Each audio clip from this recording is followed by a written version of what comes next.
رضا رضا رضا رضا میرے رضا میرے رضا رضا رضا رضا رضا رضا رضا رضا رضا رضا رضا رضا رضا میرے رضا میرے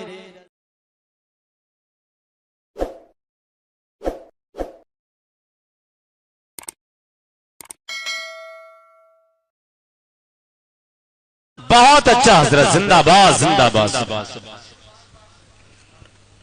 نازش اہل عرب فخر عجم احمد رضا، نازش اہل عرب فخر عجم احمد رضا، پے کرے عشق رسول محترم احمد رضا، اور دو جہاں تیرے کمال علم پر حیران ہے، تو ہے اعجاز در خیر الامم احمد رضا. اب میں گزارش کروں گا حضرت علامہ مولانا سید فیضان میاں صاحب. السلام علیکم ورحمۃ اللہ وبرکاتہ. الحمدللہ الحمدللہ وکفا وسلام علی عبادہ الذین اصطفى. اما بعد فاعوذ باللہ من الشیطان الرجیم. بسم اللہ الرحمن الرحیم.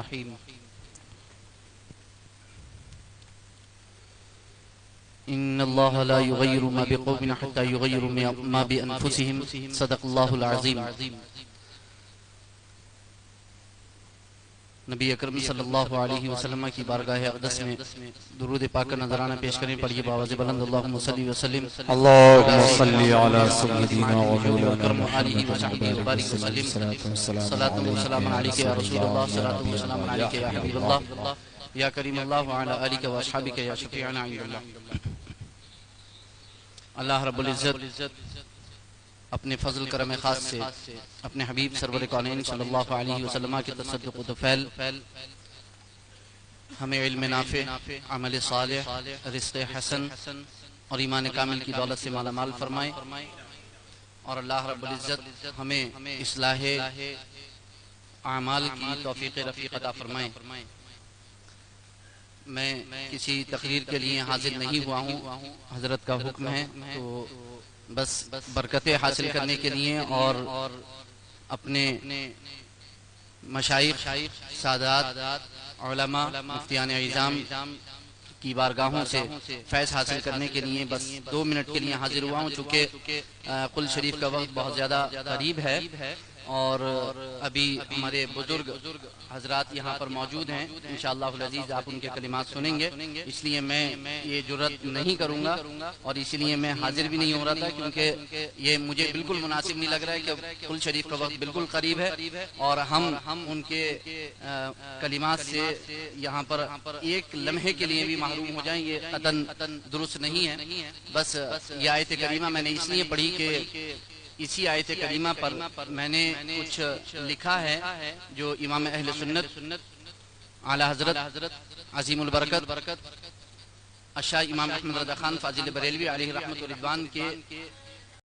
اللہ رب العزت اس محفل پاک کو قبول فرمائے، اس کی برکتوں سے مالا مال فرمائے. میں عرض یہ کر رہا تھا کہ انشاءاللہ العزیز اس آیت کریمہ کے تحت امام اہل سنت اعلی حضرت عظیم البرکت فاضل بریلوی علیہ رحمت و رضوان کے افکار کی روشنی میں ایک مختصر انشاءاللہ العزیز بیان میں پیش کرنے کی سعادت حاصل کروں گا اگر موقع ملے گا صبح انشاءاللہ العزیز. چونکہ اب وقت بالکل اجازت نہیں دیتا، لیکن فی الحال چونکہ میں حاضر ہو گیا ہوں، ایک بات صرف اتنی عرض کرنا چاہوں گا جو میں نے کچھ روز قبل جب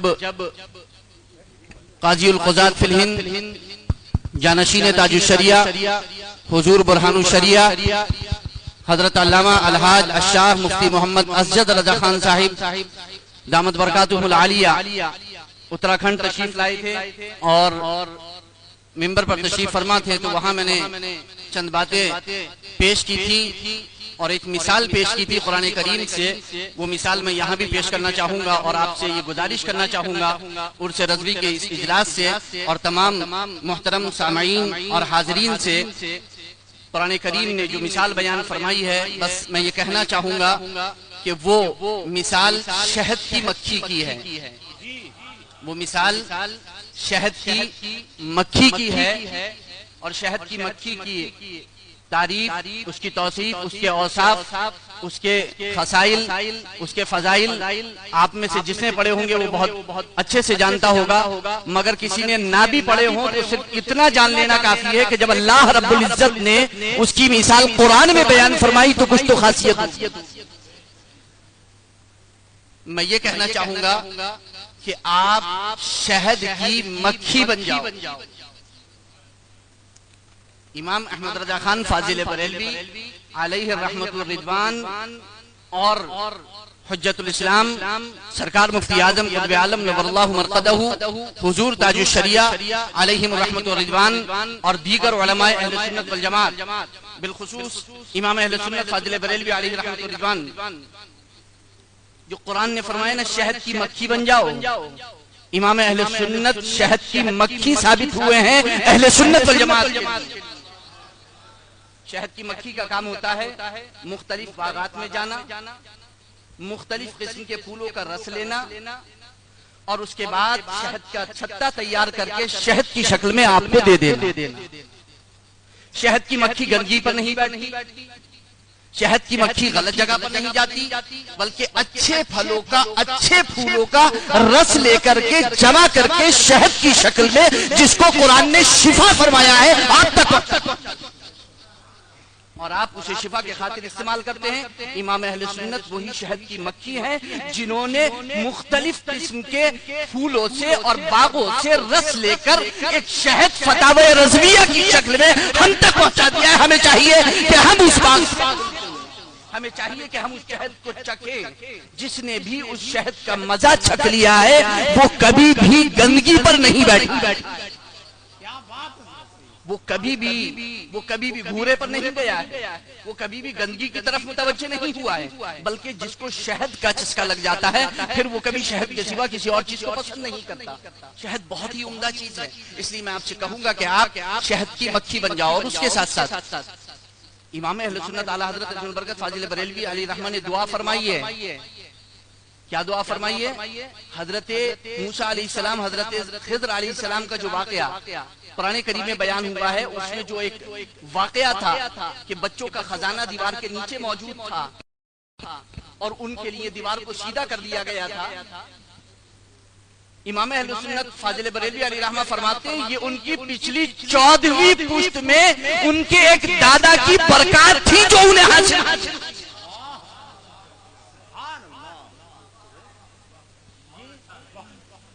میں نے حیات اعلیٰ حضرت میں 14ویں پشت میں پڑھا ہے۔ جی تو 14ویں پشت میں دادا، یہ 14ویں پشت کی برکات ہے جو انہیں حاصل ہوئی ہیں۔ فرماتے ہیں ابھی تو 3ری پشت ہے، فرماتے ہیں اپنے بارے میں ابھی تو 3ری پشت ہے، ابھی دیکھیے یہ برکات کب تک جاری رہے، اور ہم دیکھ رہے ہیں الحمدللہ ابھی تو بہت پشتیں باقی ہیں، 14 کی گنتی تو ابھی بہت دور ہے۔ انشاءاللہ العزیز یہ نسل در نسل یہ برکات جاری رہیں گی۔ فاضل بریلوی علیہ رحمت والرضوان کی دعا ہے کے لیے، یہاں سے علم کی روشنیاں انشاءاللہ العزیز بڑھتی رہیں گی۔ اللہ رب العزت قائد ملت برہان الشریعہ حاجی القضات فی الہند کو سلامت رکھے، خانوادہ رضویہ کو سلامت رکھے، اس کی برکات کو سلامت رکھے۔ الحمدللہ یہاں سے شہد ملتا رہتا ہے اور ہم اہل سنت والجماعت اس سے شفا حاصل کرتے رہتے ہیں۔ اللہ رب العزت مجھے آپ کو سب کو مالا مال فرمائے۔ انشاءاللہ العزیز کل میں کچھ افکار رضا کی روشنی میں پیش کرنا چاہوں گا، موجودہ حالات کے تناظر میں کیا چل رہا ہے ہندوستان کے اندر اور کیا کچھ ہمارے خلاف کیا جا رہا ہے، انشاءاللہ العزیز فکر رضا کی روشنی میں پیش کیا جائے گا۔ اگر موقع نصیب ہوا اللہ رب العزت اپنا فضل فرمائے۔ آمین ثم آمین۔ استغفر اللہ ربی من کل ذنب واتوب الیہ، وآخر دعوانا الحمدللہ رب العالمین۔ السلام علیکم ورحمۃ اللہ وبرکاتہ۔